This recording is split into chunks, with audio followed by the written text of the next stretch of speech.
आज है 23 फरवरी 2025, दिन रविवार।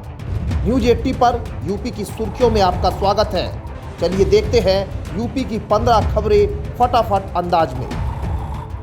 उत्तर प्रदेश सरकार ने मेरठ को बड़ा उपहार दिया है। अब यहां पर टेक्सटाइल पार्क बनेगा। इससे यहां के कपड़ा उद्योग को गति मिलेगी। वहीं मेरठ की पुरानी पहचान वापस लौटेगी। एक समय में कपड़ा उद्योग में मेरठ का देश भर में नाम था, लेकिन दंगों के कारण 2 साल तक लगातार खद्दक बाजार व इससे संबंधित बाजार बंद रहा, जिसका असर यह हुआ कि यहाँ का काम सिमट गया। उसकी जगह पर पानीपत और अन्य शहरों ने नया बाजार बना लिया। यदि मेरठ पर यह नकारात्मक प्रभाव न पड़ता तो शायद यह शहर कपड़ा उत्पादन में सूरत, अहमदाबाद जैसे शहरों से कहीं आगे निकल चुका होता। मेरठ भले ही कपड़ा उत्पादन में विशेषज्ञता रखता है, लेकिन उसकी वह पहचान नहीं बन पाई जो यहाँ के खेल उत्पाद ने बनाई है। ग्रेटर नोएडा ने सभी पात्र आवेदकों को प्रधानमंत्री शहरी आवास योजना 2.0 में आशियाना दिया है। जिले में अभी तक योजना का लाभ लेने के लिए 203 आवेदन मिले हैं। इनके सत्यापन समेत अन्य प्रक्रिया शुरू करा दी गई है। योजना 5 वर्ष तक लागू रहेगी। वहीं जिला प्रशासन भी अभियान चलाकर पात्र आवेदकों को चिन्हित कराएगा। वह सभी आवेदक योजना के पात्र होंगे जिनके पास पक्का मकान नहीं है।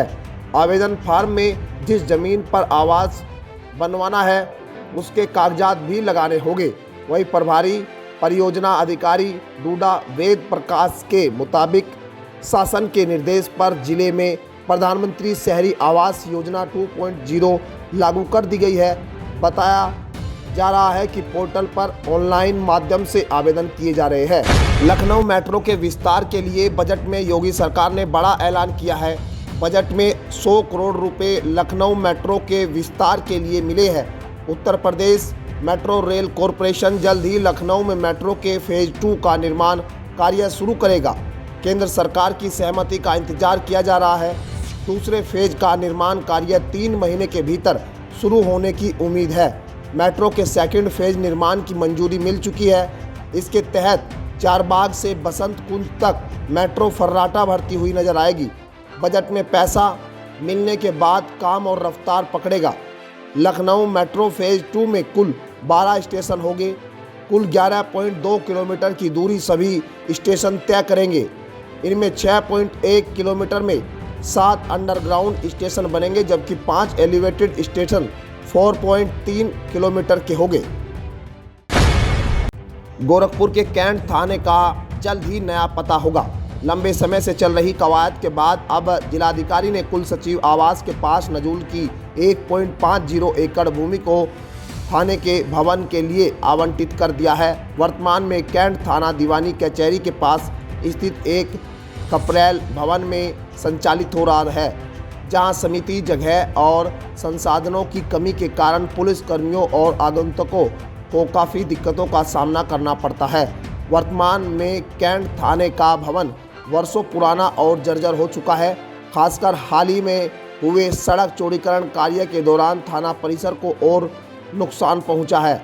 इस परियोजना में थाने का मुख्य गेट, कंप्यूटर कक्ष और थानेदार की जन सुनवाई कक्ष को तोड़ना पड़ा, जिससे थाना क्षेत्र काफ़ी छोटा हो गया। केंद्र की नरेंद्र मोदी सरकार ने छोटे कारोबार को बढ़ावा देने के लिए पिछले 10 साल में कई तरह की योजनाएं शुरू की है। इसके तहत आप न सिर्फ स्किल डेवलपमेंट के लिए सरकार से मदद ले सकते हैं, जबकि लोन के लिए भी मुद्रा जैसी योजनाओं का लाभ उठा सकते हैं। इस बार के आम बजट में सरकार ने क्रेडिट कार्ड लॉन्च करने का भी ऐलान किया है। इसके लिए कौन लोग अप्लाई कर सकेंगे, ये भी जानना जरूरी है। बीते 1 फरवरी को आम बजट पेश करते हुए केंद्रीय वित्त एवं कारपोरेट कार्य मंत्री निर्मला सीतारमण ने इसका ऐलान किया। उन्होंने कहा कि हम उद्यम पोर्टल पर रजिस्टर्ड माइक्रो यानी सूक्ष्म उद्यमों के लिए 5 लाख रुपए की सीमा वाले विशेष कस्टमाइज्ड क्रेडिट कार्ड शुरू करेंगे। उन्होंने आगे बताया कि पहले वर्ष में 10 लाख कार्ड जारी किए जाएंगे। कानपुर के चकेरी में छतमरा होते हुए पाली जाने के लिए छतमरा तक ग्रीनफील्ड 4 लेन मार्ग बनेगा। चकेरी क्रॉसिंग पर रेलवे ओवरब्रिज बनाएगा। पहले इस 4 लेन ओवरब्रिज को बनाने का काम सेतु निगम को सौंपा गया था। यह 4 लेन मार्ग बनने से चकेरी औद्योगिक व आसपास क्षेत्र के लोगों को जाम की समस्या से राहत मिलेगी। इस मार्ग के लिए प्रदेश के बजट में धन का प्रावधान किया गया है। चकेरी प्रयागराज हाईवे से छतमरा होते हुए पाली सजारी तक जाने वाला मार्ग छतमरा तक अभी 2 लेन है। आगे सड़क काफ़ी संकरी है और औद्योगिक क्षेत्र के पास से इसे पाली सजारी तक 2 लेन किया गया है। लेकिन इस मार्ग पर तेजी से सोसाइटी क्षेत्र बस रहे हैं। औद्योगिक क्षेत्र चकेरी के विस्तार से इस मार्ग पर औद्योगिक इकाइयां स्थापित हो सकती है। यूपी में होमगार्ड के रिक्त पदों पर भर्ती की प्रक्रिया जारी है। होमगार्ड मंत्री धर्मवीर प्रजापति ने विधानसभा में इस बात की जानकारी दी है। उन्होंने बताया कि प्रदेश में होमगार्ड स्वयं सेवकों के कुल 1,18,348 पद स्वीकृत है, जिसमें से इस समय 73,421 होमगार्ड पद पर काम कर रहे हैं और करीब 44,972 पदों को भरा जाना है। इन पदों पर भर्ती की प्रक्रिया चल रही है। वहीं उन्होंने बताया कि योगी सरकार में होमगार्ड को मिलने वाले भत्तों में समय समय पर वृद्धि भी की गई है। दरअसल प्रश्नकाल के दौरान समाजवादी पार्टी के सदस्य सचिन यादव ने सदन में होमगार्ड की नियुक्ति को लेकर सवाल रखा था, जिसका जवाब देते हुए होमगार्ड मंत्री ने बताया कि इस समय में होमगार्ड के जवानों को 918 रुपये प्रतिदिन दिए जा रहे हैं। केंद्र सरकार के कर्मचारियों और पेंशनर्स को होली से पहले बड़ी खुशखबरी मिलने वाली है। इस साल होली 14 मार्च 2025 को है। सरकार होली से पहले डीए बढ़ोतरी का ऐलान करके सरकारी कर्मचारियों और पेंशन भोगियों को बड़ा तोहफा दे सकती है। 7वें वेतन आयोग के तहत डीए साल में 2 बार बढ़ा जाता है। पहली बढ़ोतरी 1 जनवरी से लागू होती है और दूसरी 1 जुलाई से। 2025 की पहली बढ़ोतरी 1 जनवरी 2025 से लागू होगी। इसकी आधिकारिक घोषणा मार्च 2025 में हो सकती है। हालांकि अभी तक सरकार ने डीए बढ़ोतरी का आधिकारिक तौर पर ऐलान नहीं किया है। कर्मचारी संगठनों के अनुसार इस बार महंगाई भत्ता 3 से 4% तक बढ़ सकता है। योगी सरकार ने बजट में गांव गरीब का भी ध्यान रखा है। प्रधानमंत्री आवास योजना ग्रामीण के लिए 4882 करोड़ रुपए और मुख्यमंत्री आवास योजना ग्रामीण के लिए 1200 करोड़ रुपए की व्यवस्था की गई है, जबकि महात्मा गांधी राष्ट्रीय ग्रामीण रोजगार गारंटी अधिनियम के तहत 34 करोड़ मानव दिवस सृजित किए जाएंगे। वित्त मंत्री ने बताया कि उत्तर प्रदेश मनरेगा में मानव दिवस सृजन में देश में प्रथम स्थान पर है। वर्तमान वित्तीय वर्ष में 26 करोड़ के लक्ष्य के मुकाबले 27.40 करोड़ मानव दिवस का सृजन किया गया है और 3,13,076 परिवारों को 100 दिन का रोजगार प्रदान किया गया है। इसमें महिला सहभागिता 42% रही। खाने के तेल पर 6 महीने में दूसरी बार इंपोर्ट ड्यूटी में इजाफा देखने को मिल सकता है। एक मीडिया रिपोर्ट में 2 सरकारी सूत्रों के हवाले से इस बात की जानकारी दी गई है। इसका प्रमुख कारण घरेलू तिलहन कीमतों में गिरावट से जूझ रहे हजारों तिलहन किसानों को मदद करना है। यही वजह है कि भारत 6 महीने से भी कम समय में दूसरी बार वनस्पति तेलों पर इंपोर्ट टैक्स बढ़ा सकता है। दुनिया के खाद्य तेलों के सबसे बड़े इंपोर्ट द्वारा इंपोर्ट ड्यूटी में बढ़ोतरी से स्थानीय वनस्पति तेल और तिलहन की कीमतें बढ़ सकती है, जबकि संभावित रूप से मांग कम हो सकती है और पाम तेल, सोया तेल और सूरजमुखी तेल की विदेशी खरीद कम हो सकती है। उत्तर प्रदेश का ऐतिहासिक शहर मेरठ अब देश के सबसे बड़े ट्रांसपोर्टेशन हब के रूप में उभर रहा है। यहां से गुजरने वाले 9 एक्सप्रेसवे शहर को देश भर से जोड़ने का काम कर रहे हैं। इन परियोजनाओं से न केवल यात्रा का समय कम होगा बल्कि आर्थिक गतिविधियों को भी गति मिलेगी। मेरठ की गिनती अब भारत के सबसे बेहतर कनेक्टिविटी वाले शहरों में होने लगी है। इन 9 एक्सप्रेसवे के निर्माण और विस्तार के बाद बिजनेस, ट्रांसपोर्ट और रोजगार के नए अवसर तेजी से बढ़ने वाले हैं।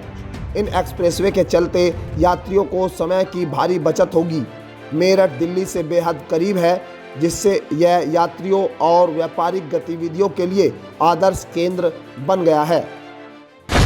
यूपी के बजट में इस बार गंगा एक्सप्रेसवे के विस्तारीकरण के ऐलान के साथ ही इसके लिए 50 करोड़ रुपए जारी किए गए हैं। इस एक्सप्रेसवे के निर्माण से गाजियाबाद के लोगों को हरिद्वार जाने के लिए पहला एक्सप्रेसवे मिल जाएगा। अभी तक लोगों को हाईवे से ही जाना पड़ता है। दिल्ली मेरठ एक्सप्रेसवे से गंगा एक्सप्रेसवे से जुड़ जाएगा। इससे 5 घंटे का सफ़र 2.5 घंटे में पूरा होगा। वहीं दिल्ली देहरादून एक्सप्रेसवे से हरिद्वार जाना आसान हो जाएगा। नमो भारत प्रोजेक्ट को जून 2025 में पूरा किए जाने का लक्ष्य तय है। इसके लिए भी बजट का इंतजाम किया गया। बजट में प्रदेश के 58 नगर निकाय को आदर्श स्मार्ट नगर निकाय के रूप में विकसित करने का ऐलान किया गया। इसमें जिले के मुरादनगर और लोनी नगर निकाय शामिल होने की उम्मीद है। दिल्ली के मुख्यमंत्री रेखा गुप्ता ने प्रधानमंत्री नरेंद्र मोदी से मुलाकात की है। शपथ ग्रहण के बाद पहली बार उन्होंने पीएम से मुलाकात की। दोनों नेताओं की मुलाकात प्रधानमंत्री आवास में हुई। यह मुलाकात बजट से पहले हुआ है। ऐसे में माना जा रहा है कि राजधानी के विकास को लेकर चर्चा हुई होगी। विपक्ष के हमले को लेकर मुख्यमंत्री रेखा गुप्ता ने कहा कि दिल्ली की सत्ता में 15 साल कांग्रेस और 13 साल आम आदमी पार्टी काबिज रही है। दिल्ली को विकास में पीछे धकेलने वाले अब एक दिन पहले बनी सरकार से सवाल पूछ रहे हैं। हमने शपथ लेते ही पहले ही दिन पहली कैबिनेट बैठक में आयुष्मान भारत योजना को लागू करके दिल्ली वालों को उनका हक दिया है। उत्तर प्रदेश के सीएम योगी आदित्यनाथ ने महाशिवरात्रि से होली, रमजान जैसे त्योहारों के शांतिपूर्वक आयोजन को लेकर अधिकारियों संग हाई लेवल बैठक की। सीएम ने साफ कहा कि जन आस्था को पूरा सम्मान है, लेकिन अराजकता स्वीकार नहीं की जाएगी। धर्मस्थलों से अवैध लाउडस्पीकर बजाए जाने की जानकारी मिल रही है। इसके खिलाफ फौरन एक्शन लिया जाए। बहराइच और संभल हिंसा जैसे मामलों से सतर्क सरकार ने त्योहार के दौरान यूपी पुलिस से हुड़दंगियों के खिलाफ सख्त से सख्त कार्रवाई करने का आदेश दिया। मुख्यमंत्री ने अधिकारियों को निर्देश दिए कि त्योहारों को लेकर लोगों को सभी सुविधाएं उपलब्ध कराई जाए। धार्मिक परंपरा आस्था को सम्मान दे, लेकिन अराजकता स्वीकार नहीं की जाएगी। फरवरी का महीना खत्म होने को है, लेकिन तापमान में इतनी बढ़ोतरी दर्ज की गई है कि मानो अप्रैल मई का महीना आ गया हो। भारत में पहाड़ी राज्यों से लेकर मैदानी इलाकों में मौसम में लगातार बदलाव देखने को मिल रहा है। कुछ जगहों पर पिछले दिनों में हल्की बूंदाबांदी भी दर्ज की गई है। मौसम विभाग ने अगले 2 दिन तक रोज हवाएं चलने की संभावना जताई है। इससे एक बार फिर ठंड बढ़ सकती है। हालांकि दिन में अच्छी धूप निकल रही है। आपको बता दें कि इससे लोगों को गर्मी का एहसास हो रहा है। फरवरी का महीना खत्म होने को है, लेकिन तापमान में इतनी बढ़ोतरी दर्ज की गई कि मानो अप्रैल मई आ गई। तो ये थी आज की 15 फटाफट खबरें। अगर आपको वीडियो पसंद आया तो वीडियो को लाइक, शेयर व कमेंट जरूर करें। धन्यवाद।